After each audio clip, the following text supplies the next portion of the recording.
150. Chapitre 5. Travaux publics. Qu'une nation, après s'être assurée qu'une grande entreprise doit profiter à la communauté, la fasse exécuter sur le produit d'une cotisation commune, rien de plus naturel. Mais la patience m'échappe, je l'avoue, quand j'entends alléguer à l'appui d'une telle résolution cette bévue économique. C'est d'ailleurs le moyen de créer du travail pour les ouvriers.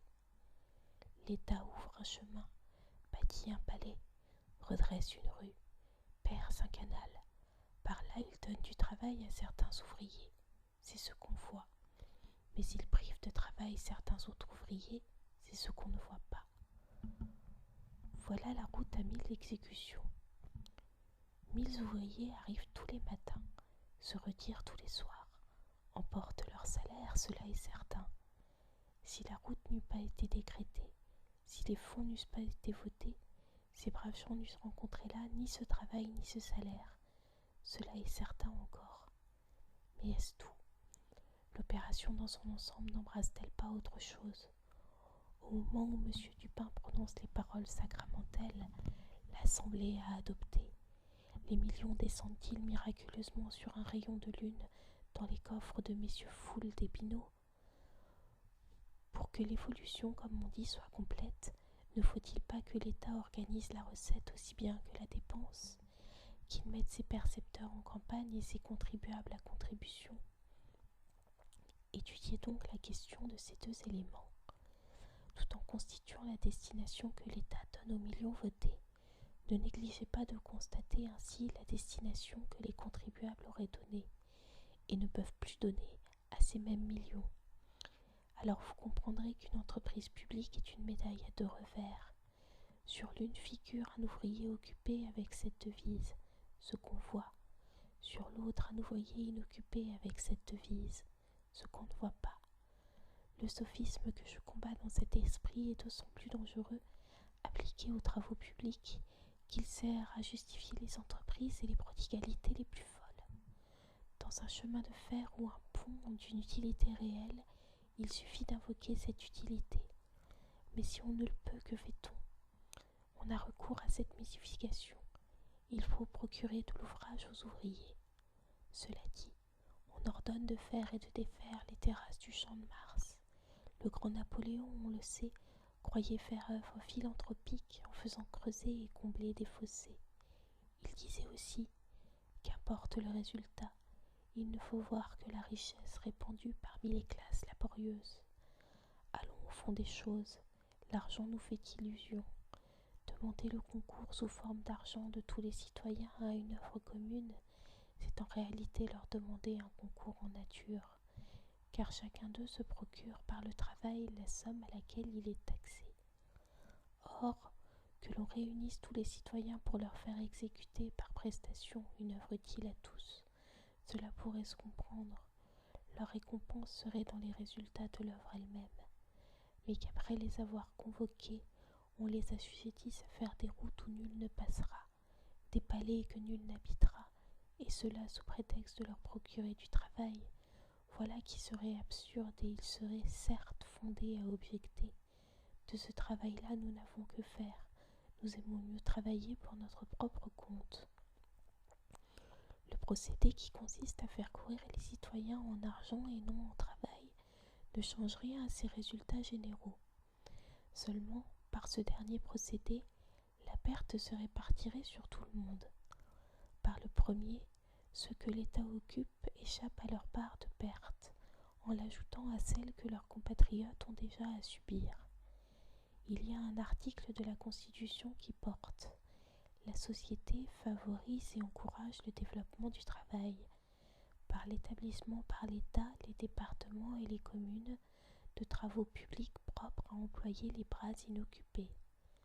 Comme mesure temporaire dans un temps de crise, pendant un hiver rigoureux, cette intervention du contribuable peut avoir de bons effets. Elle agit dans le même sens que les assurances. Elle n'ajoute rien au travail ni au salaire, mais elle prend du travail et des salaires sur le temps ordinaire pour en doter, avec perte il est vrai, des époques difficiles. Comme mesure permanente, générale, systématique, ce n'est autre chose qu'une mystification ruineuse, une impossibilité, une contradiction qui montre un peu de travail stimulé qu'on voit et cache beaucoup de travail empêché qu'on ne voit pas. Chapitre 6. Les intermédiaires. La société est l'ensemble des services que les hommes se rendent forcément ou volontairement les uns aux autres, c'est-à-dire des services publics et des services privés. Les premiers, imposés et réglementés par la loi, qu'il n'est pas toujours aisé de changer quand il le faudrait, peuvent suivre longtemps avec elle à leur propre utilité et conserver encore le nom de service public, même quand ils ne sont plus des services du tout, même qu'ils ne sont plus que de publiques vexations. Les seconds sont du domaine de la volonté, de la responsabilité individuelle. Chacun en rend et en reçoit ce qu'il veut, ce qu'il peut, après débat contradictoires. Ils sont toujours pour eux la présomption d'utilité réelle, exactement mesurée par leur valeur comparative. C'est pourquoi ceux-là sont si souvent frappés d'immobilistes, tandis que ceux-ci obéissent à la loi du progrès. Pendant que le développement exagéré des services publics par la déperdition des forces qu'il entraîne tend à constituer au sein de la société un funeste parasitisme, il est assez singulier que plusieurs sectes modernes, attribuant ce caractère aux services libres et privés, cherchent à transformer les professions en fonctions. Ces sectes s'élèvent avec force contre ce qu'elles nomment les intermédiaires. Elles supprimeraient volontiers le capitaliste, le banquier, le spéculateur, l'entrepreneur, le marchand et le négociant, les accusant de s'interposer entre la production et la consommation pour les rançonner toutes deux sans leur rendre aucune valeur. Ou plutôt, elles voudraient transférer à l'État l'œuvre qu'ils accomplissent, car cette œuvre ne saurait être supprimée. Le sophisme des socialistes sur ce point consiste à montrer au public ce qu'ils payent aux intermédiaires en échange de leurs services, et à lui cacher ce qu'il faudrait payer à l'État. C'est toujours la lutte entre ce qui frappe les yeux et ce qui ne se montre qu'à l'esprit, entre qui se voit et ce qui ne se voit pas. Ce fut surtout en 1847 et à l'occasion de la disette que les écoles socialistes cherchèrent et réussirent à populariser leur funeste théorie. Elles savaient bien que la plus absurde propagande a toujours quelque chance auprès des hommes qui souffrent. Malesueda fames. Donc, à l'aide de grands mots, exploitation de l'homme par l'homme, spéculation sur la faim, accaparement, elles se mirent à dénigrer le commerce et à jeter un voile sur ses bienfaits. Pourquoi, disait-elle, laisser aux négociants le soin de faire venir des subsistances des États-Unis et de la Crimée? Pourquoi l'État, les départements, les communes n'organisent-elles pas un service d'approvisionnement et des magasins de réserve? Ils vendraient au prix de revient et le peuple, le pauvre peuple, serait affranchi du tribut qu'il paye au commerce libre, c'est-à-dire égoïste, individualiste et anarchiste. Le tribut que le peuple paye au commerce, c'est ce qu'on voit. Le tribut que le peuple paierait à l'État ou à ses agents dans le système socialiste, c'est ce qu'on ne voit pas. En quoi consiste ce prétendu tribut que le peuple paye au commerce? En ceci: que deux hommes se rendent réciproquement service en toute liberté, sous la pression de la concurrence et à prix débattu.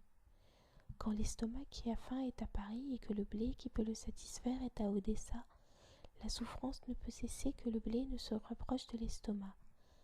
Il y a 3 moyens pour que ce rapprochement s'opère.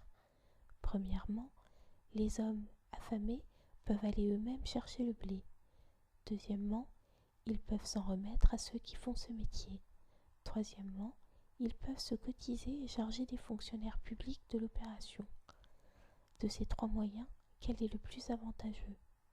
En tout temps, en tout pays, et d'autant plus qu'ils sont libres, plus éclairés, plus expérimentés, les hommes ayant volontairement choisi le second, j'avoue que cela suffit pour mettre à mes yeux la présomption de ce côté.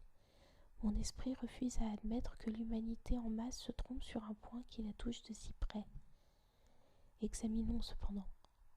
Que 36 millions de citoyens partent pour aller chercher à Odessa le blé dont ils ont besoin, cela est évidemment inexécutable. Le premier moyen ne vaut rien. Les consommateurs ne peuvent agir par eux-mêmes, force leur est d'avoir recours à des intermédiaires, fonctionnaires ou négociants. Remarquons cependant que ce premier moyen serait le plus naturel. Au fond, c'est à celui qui a faim d'aller chercher son blé. C'est une peine qui le regarde, c'est un service qu'il se doit à lui-même. Si un autre, à quelque titre que ce soit, lui rend ce service et prend cette peine pour lui, cet autre a droit à une compensation. Ce que je dis ici, c'est pour contester que les services des intermédiaires portent en eux le principe de la rémunération. Quoi qu'il en soit, puisqu'il faut recourir à ce que les socialistes nomment un parasite, quel est, du négociant ou du fonctionnaire, le parasite le moins exigeant? Le commerce, je le suppose libre, sans quoi, comment pourrais-je raisonner? Le commerce, dis-je, est porté par intérêt à étudier les saisons, à constater jour par jour l'état des récoltes, à recevoir les informations de tous les points du globe, à prévoir les besoins, à se précautionner d'avance. Il a des navires tout près, des correspondants partout, et son intérêt immédiat est d'acheter au meilleur marché possible, d'économiser sur tous les détails de l'opération et d'atteindre les plus grands résultats avec les moindres efforts. Ce ne sont pas seulement les négociants français, mais les négociants du monde entier qui s'occupent de l'approvisionnement de la France pour le jour du besoin. Et si l'intérêt les porte invisiblement à remplir leurs tâches au moindre frais, la concurrence qu'ils se font entre eux les porte non moins invinciblement à faire profiter les consommateurs de toutes les économies réalisées. Le blé arrivé, le commerce a intérêt à le vendre au plus tôt pour éteindre ses risques, à réaliser ses fonds et recommencer s'il y a lieu. Dirigé par la comparaison des prix, il distribue les aliments sur toute la surface du pays, en commençant toujours par le point le plus cher, c'est-à-dire où le besoin se fait le plus sentir. Il n'est donc pas possible d'imaginer une organisation mieux calculée dans l'intérêt de ceux qui ont faim, et la beauté de cette organisation, inaperçue des socialistes, résulte précisément de ce qu'elle est libre. À la vérité, le consommateur est obligé de rembourser au commerce ses frais de transport, de transbordement, de magasinage, de commission, etc. Mais dans quel système ne faut-il pas que celui qui mange le blé rembourse les frais qu'il faut faire pour qu'il soit à sa portée? Y a-t-il plus à payer la rémunération du service rendu? Mais quant à sa quotité, elle est réduite au minimum possible par la concurrence.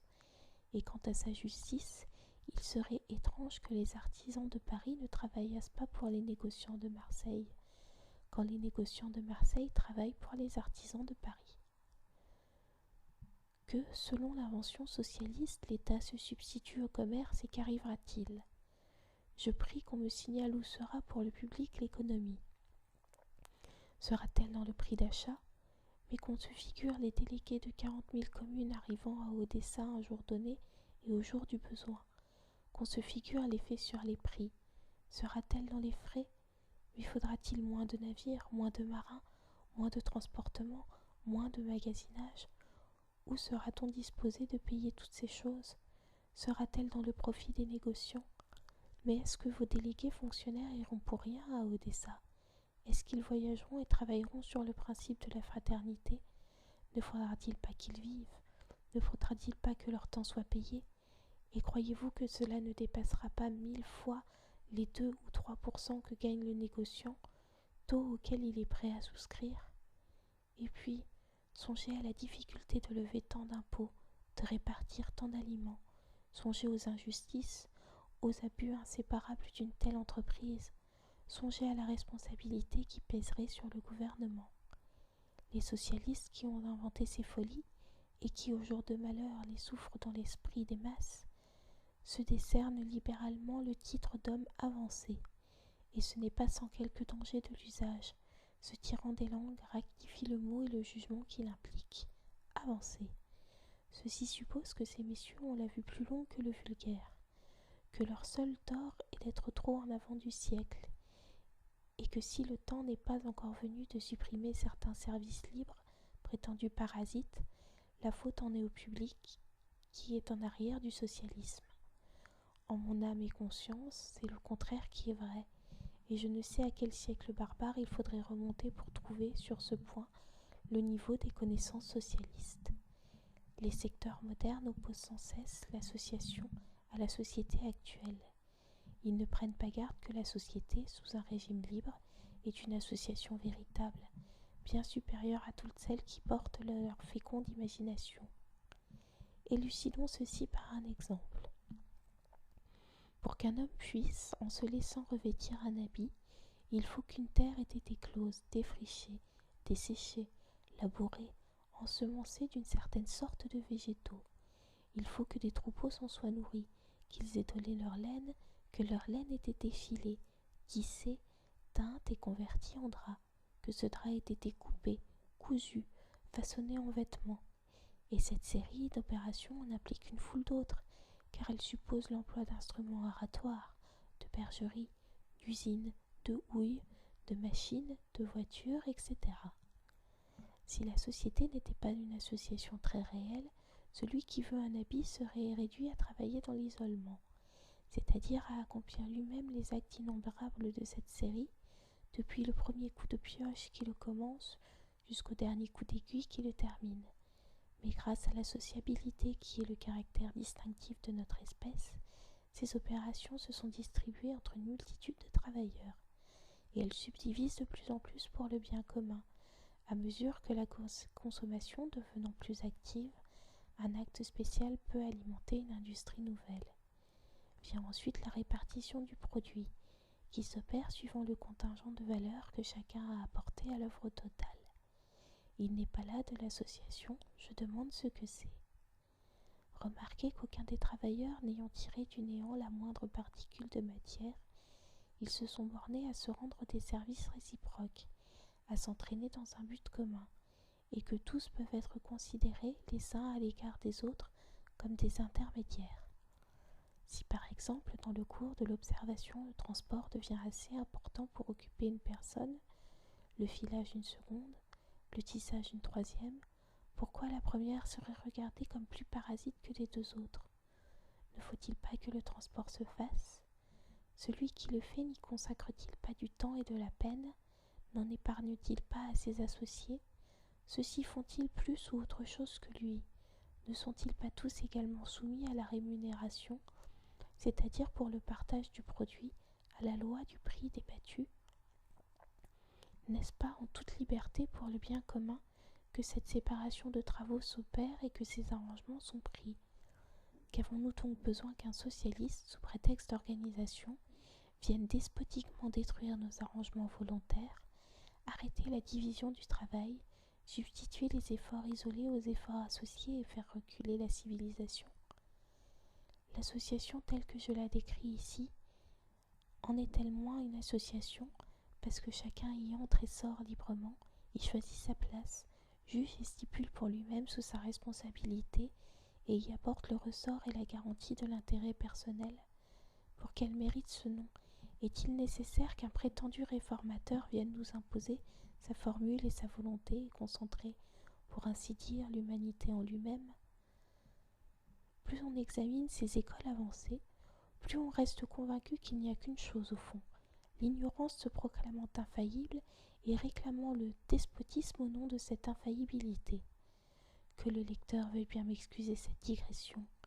Elle n'est peut-être pas inutile au moment où, échappés des livres saint-simoniens, phalansteriens et icariens, les déclarations contre les intermédiaires envahissent le journalisme et la tribune et menacent sérieusement la liberté du travail et des transactions.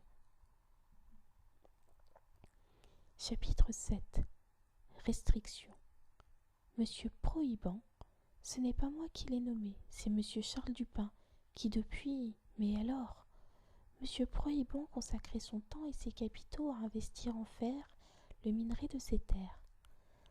Comme la nature avait été plus prodigue envers les Belges, il donnait le fer aux Français à meilleur marché que monsieur Prohibant, ce qui signifie que tous les Français, ou la France, pouvaient obtenir une quantité donnée de fer avec moins de travail, en l'achetant aux honnêtes Flamands. Aussi, guidés par leur intérêt, ils n'y faisaient faute, et tous les jours on voyait une multitude de cloutiers, forgerons, charrons, mécaniciens, maréchaux ferrants et laboureurs aller par eux-mêmes ou par des intermédiaires se pourvoir en Belgique. cela des plus forts à M. Prohibant. D'abord, l'idée lui vint d'arrêter cet abus par ses propres formes. C'est bien le moins puisque lui seul en souffrait. Je prendrai ma carabine, se dit-il. Je mettrai 4 pistolets à ma ceinture. Je gardirai ma ziberne. Je ceindrai ma flamberge et je me porterai ainsi équipé à la frontière. Là, le premier forgeron, cloutier, maréchal, mécanicien ou serrurier qui se présente pour faire ses affaires et non les miennes, je le tue pour lui apprendre à vivre. Au moment de partir, M. Prohibant fit quelques réflexions qui tempérèrent un peu son ardeur belliqueuse. Il se dit « Il n'est pas absolument impossible que les acheteurs de fer, mes compatriotes et ennemis, ne prennent mal la chose, et qu'au lieu de se laisser tuer, ils ne me tuent moi-même. Ensuite, même en faisant marcher tous mes domestiques, nous ne pourrons garder tous les passages. Enfin, le procédé me coûtera fort cher, plus cher que ne vaut le résultat. » M. Prohibant allait tristement se résigner à n'être que libre comme tout le monde, quand un trait de lumière vint illuminer son cerveau. Il se rappela qu'il y a à Paris une grande fabrique de lois. Qu'est-ce qu'une loi ? Se dit-il.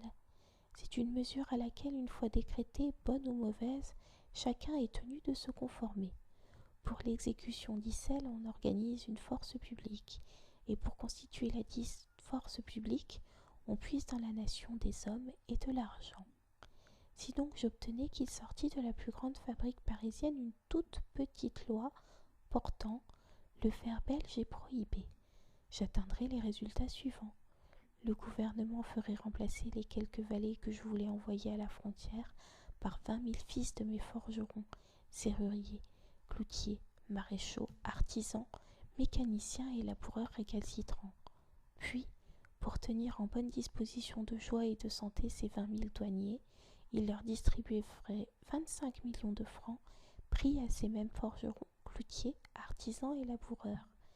La garde en serait mieux faite, elle ne me coûterait rien, je ne serais pas exposé à la brutalité des brocanteurs, je vendrais le fer à mon prix et je jouirais de la douce récréation de voir notre grand peuple honteusement mystifié. Cela lui apprendrait à se proclamer sans cesse le précurseur et le promoteur de tout progrès en Europe. Oh, le trait serait piquant et vaut la peine d'être tenté. Donc M. Prohibant se rendit à la fabrique de lois. Une autre fois peut-être je raconterai l'histoire de ces sourdes menées. Aujourd'hui, je ne veux parler que de ces démarches ostensibles. Il fit valoir auprès de messieurs les législateurs cette considération. Le fer belge se vend en France à 10 francs, ce qui me force à vendre le mien au même prix. J'aimerais mieux le vendre à 15 et ne le puis à cause de ce fer belge. Que Dieu maudisse. Fabriquez une loi qui dise « Le fer belge n'entrera plus en France ». Aussitôt, j'élève mon prix de 5 francs et voici les conséquences. Pour chaque quintal de fer que je livrerai au public, au lieu de recevoir 10 francs, j'en toucherai 15. Je m'enrichirai plus vite, je donnerai plus d'étendue à mon exploitation, j'occuperai plus d'ouvriers. Mes ouvriers et moi ferons plus de dépenses, au grand avantage de nos fournisseurs à plusieurs lieues à la ronde. Ceux-ci, ayant plus de débouchés, feront plus de commandes à l'industrie, et de proche en proche l'activité gagnera tout le pays. Cette bienheureuse pièce de 100 sous que vous ferez tomber dans mon coffre-fort, comme une pierre qu'on jette dans un lac, fera rayonner au loin un nombre infini de cercles concentriques. Charmé de ce discours, enchanté d'apprendre qu'il est si aisé d'augmenter législativement la fortune d'un peuple, les fabricants de lois votèrent la restriction. Que parle-t-on de travail et d'économie, disent-ils. À quoi bon ces pénibles moyens d'augmenter la richesse nationale, puisqu'un décret y suffit? Et en effet, la loi eut toutes les conséquences annoncées par M. Prohibant. Seulement, elle en eut d'autres aussi, car rendons-lui justice, il n'avait pas fait un raisonnement faux, mais un raisonnement incomplet. En réclamant un privilège, il avait signalé les effets qu'on voit, laissant dans l'ombre ceux qu'on ne voit pas. Il n'avait montré que 2 personnages quand ils étaient 3 en scène. C'est à nous de réparer cet oubli involontaire ou prémédité. Oui, l'écu détourné ainsi législativement vers le coffre-fort de M. Prohibant constitue un avantage pour lui et pour ceux dont il doit encourager le travail. Et si le décret avait fait descendre cet écu de la lune, ses bons effets ne seraient contrebalancés par aucun mauvais effet compensateur. Malheureusement, ce n'est pas de la lune que sort la mystérieuse pièce de 100 sous, mais bien de la poche d'un forgeron, cloutier, charron, maréchal, laboureur, constructeur, en un mot, de Jacques Bonhomme qui la donne aujourd'hui, sans recevoir 1 milligramme de fer de plus que du temps où il ne l'a payé que 10 francs. Au premier coup d'œil, on doit bien s'apercevoir que ceci change bien la question, car bien évidemment, le profit de M. Prohibant est compensé par la perte de Jacques Bonhomme. Et tout ce que M. Prohibant pourra faire de cet écu pour l'encouragement du travail national, Jacques Bonhomme lui fait de même. La pierre n'est jetée sur un point du lac que parce qu'elle a été législativement empêchée d'être jetée sur un autre. Donc ce qu'on ne voit pas compense ce qu'on voit, et jusqu'ici il reste pour résidu de l'opération une injustice, et chose déplorable, une injustice perpétrée par la loi. Ce n'est pas tout. J'ai dit qu'on laissait toujours dans l'ombre un troisième personnage. Il faut que je le fasse ici paraître afin qu'il nous révèle une seconde perte de 5 francs. Alors nous aurons le résultat de l'évolution tout entière. Jacques Bonhomme est possesseur de 15 francs, fruit de ses sueurs. Nous sommes encore au temps où il est libre. Que fait-il de ces 15 francs? Il achète un article de mode pour 10 francs, et c'est avec cet article de meuble qu'il paye, ou que l'intermédiaire paye pour lui, que le quintal de fer belge. Il reste encore à Jacques Bonhomme 5 francs.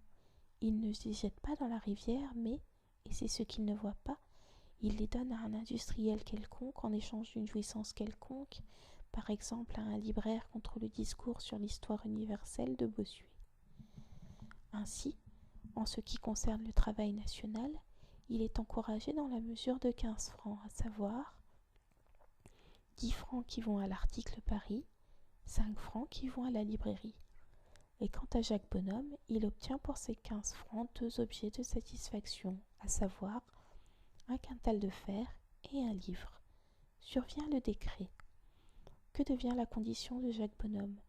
Que devient celle du travail national? Jacques Bonhomme, livrant ses 5 francs jusqu'au dernier centime à M. Prohibant, contre un quintal de fer, n'a plus que la jouissance de ces quintals de fer. Il perd la jouissance d'un livre ou de tout autre objet équivalent. Il perd 5 francs. On en convient, on ne peut pas ne pas en convenir, on ne peut pas ne pas convenir que, lorsque la restriction hausse le prix des choses, le consommateur paye la différence. Mais dit-on, le travail national la gagne. Non, il ne la gagne pas, car depuis le décret, il n'est encouragé que comme s'il l'était avant, dans la mesure de 15 francs. Seulement, depuis le décret, les 15 francs de Jacques Bonhomme vont à la métallurgie, tandis qu'avant le décret, ils se partageaient entre l'article de mode et la librairie. La violence qu'exerce par lui-même M. Prohibant à la frontière, ou celle qu'il y fait exercer par la loi, peuvent être jugées fort différemment au point de vue moral. Il y a des gens qui pensent que la spoliation perd toute son immoralité pourvu qu'elle soit légale. Quant à moi, je ne saurais imaginer une circonstance plus aggravante. Quoi qu'il en soit, ce qui est certain, c'est que les résultats économiques sont les mêmes. Tenez la chose comme vous voudrez, mais ayez l'œil sagace, et vous verrez qu'il ne sort rien de bon de la spoliation légale et illégale. Nous ne nions pas qu'il n'en sorte pour M. Prohibant ou son industrie, ou si l'on veut pour le travail national un profit de 5 francs. Mais nous affirmons qu'il en sort aussi 2 pertes, l'une pour Jacques Bonhomme qui paye 15 francs, ce qu'il avait pour 10, l'autre pour le travail national qui ne reçoit plus la différence. Choisissez celle de ces 2 pertes avec laquelle il vous plaise de compenser le profit que nous avons. L'autre ne constituera pas moins une perte sèche. Moralité, violenter n'est pas produire, c'est détruire. Oh, si violenter, c'était produire, notre France serait plus riche qu'elle n'est. Chapitre 8. Les machines. Malédiction sur les machines. Chaque année, leur puissance progresse, voue au paupérisme des millions d'ouvriers en leur enlevant leur travail. Avec le travail, le salaire, avec le salaire, le pain. Malédiction sur les machines. Voilà le cri qui s'élève du préjugé vulgaire et dont l'écho retentit dans les journaux. Mais maudire les machines, c'est maudire l'esprit humain. Ce qui me confond, c'est qu'il puisse se rencontrer un homme qui se sent à l'aise dans une telle doctrine. Car enfin, si elle est vraie, quelle est la conséquence rigoureuse? Ce qu'il n'y a d'activité, de bien-être, de richesse, de bonheur possible que pour les peuples stupides frappés d'immobilisme mental, à qui Dieu n'a pas fait le don funeste de penser, d'observer, de combiner, d'inventer, d'obtenir de plus grands résultats avec de moindres moyens. Au contraire, les haillons, les huttes ignobles, la pauvreté, l'inanition sont l'inévitable partage de toute nation qui cherche et trouve dans le fer, le feu, le vent, l'électricité, le magnétisme, les lois de la chimie et de la mécanique, en un mot, dans les forces de la nature, un supplément à ses propres forces. Et c'est bien le cas de dire avec Rousseau, tout homme qui pense est un animal dépravé. Ce n'est pas tout. Si cette doctrine est vraie, comme tous les hommes pensent et inventent, comme tous, en fait, depuis le premier jusqu'au dernier, et à chaque minute de leur existence, cherchent à faire coopérer les forces naturelles, à faire plus avec moins, à réduire ou leur main-d'œuvre ou celle qu'ils payent, à atteindre la plus grande somme possible de satisfaction avec la moindre somme possible de travail, il faut bien en conclure que l'humanité tout entière est entraînée vers sa décadence, précisant par cette aspiration intelligente vers le progrès qui tourmente chacun de ses membres. Dès lors, il doit être constaté par la statistique que les habitants du Lancastre, fuyant cette patrie des machines, vont chercher du travail en Irlande où elles sont inconnues, et par l'histoire que la barbarie assombrissait les époques de civilisation et que la civilisation brille dans les temps d'ignorance et de barbarie. Évidemment, il y a dans cet amas de contradictions quelque chose qui choque et nous avertit que le problème cache un élément de solution qui n'a pas été suffisamment dégagé. Voici tout le mystère. Derrière ce qu'on voit gît ce qu'on ne voit pas. Je vais essayer de le mettre en lumière. Ma démonstration ne pourra être qu'une répétition de la précédente, car il s'agit d'un problème identique. C'est un penchant naturel aux hommes d'aller, s'ils n'en sont empêchés par la violence, vers le bon marché, c'est-à-dire vers ce qui, à satisfaction égale, leur épargne du travail, que ce bon marché leur vienne par un habile producteur étranger ou d'un habile producteur mécanique.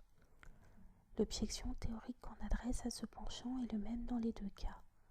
Dans l'un comme dans l'autre, on lui reproche le travail qu'en apparence il frappe d'inertie.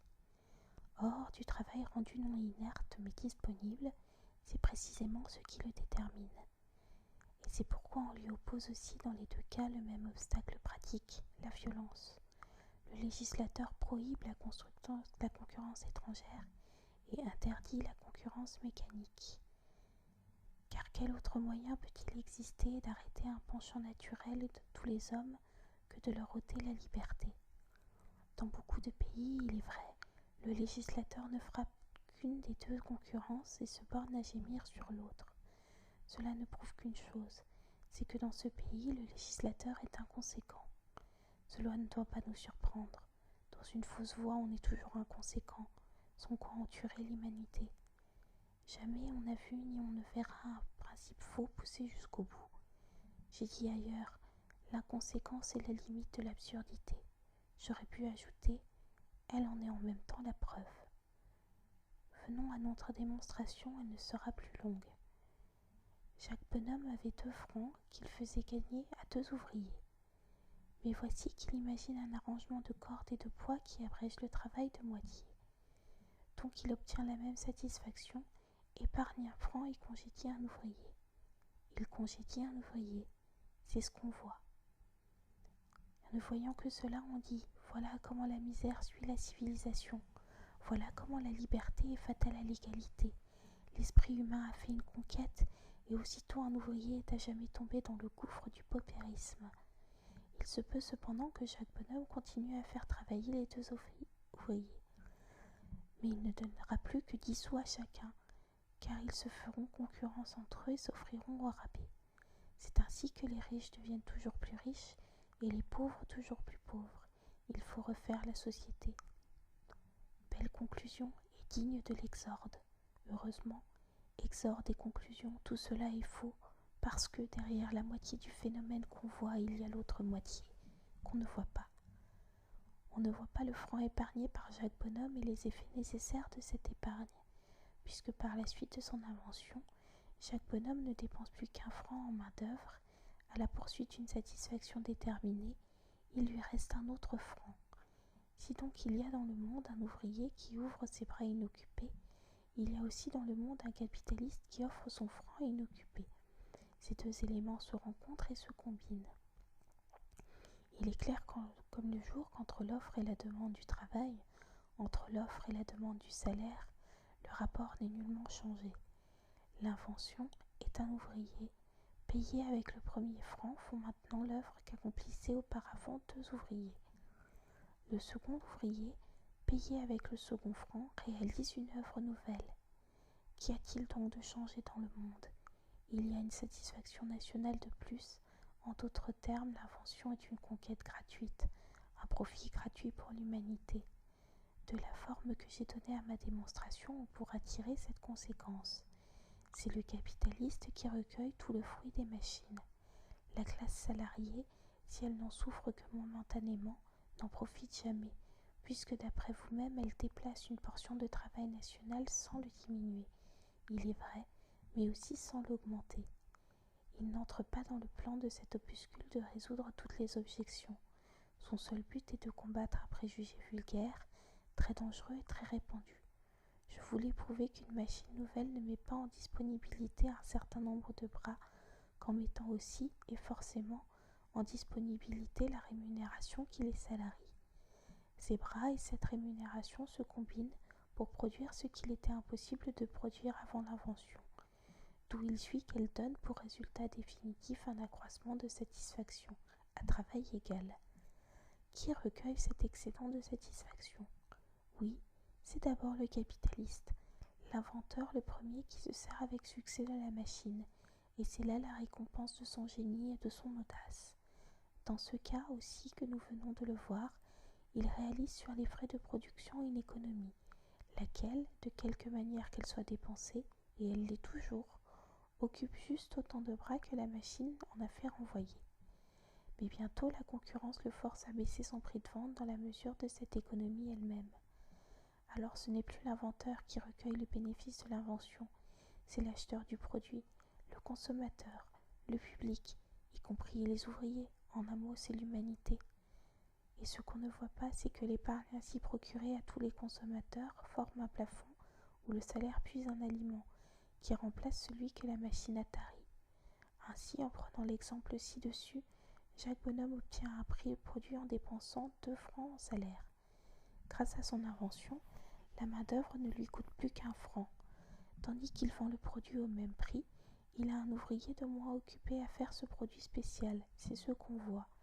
Mais il y a un ouvrier de plus occupé par le franc que M. Jacques Bonhomme a épargné, c'est ce qu'on ne voit pas. Lorsque par la marche naturelle des choses, Jacques Bonhomme est réduit à baisser d'1 franc le prix du produit, alors qu'il ne réalise plus une épargne, alors il ne dispose plus d'1 franc pour commander au travail national une production nouvelle. Mais à cet égard, son actionnaire est mis à sa place, et cet acquéreur, c'est l'humanité. Quiconque achète le produit le paye 1 franc de moins, épargne 1 franc, et tient nécessairement cette épargne au service du fonds des salaires. C'est encore ce qu'on ne voit pas.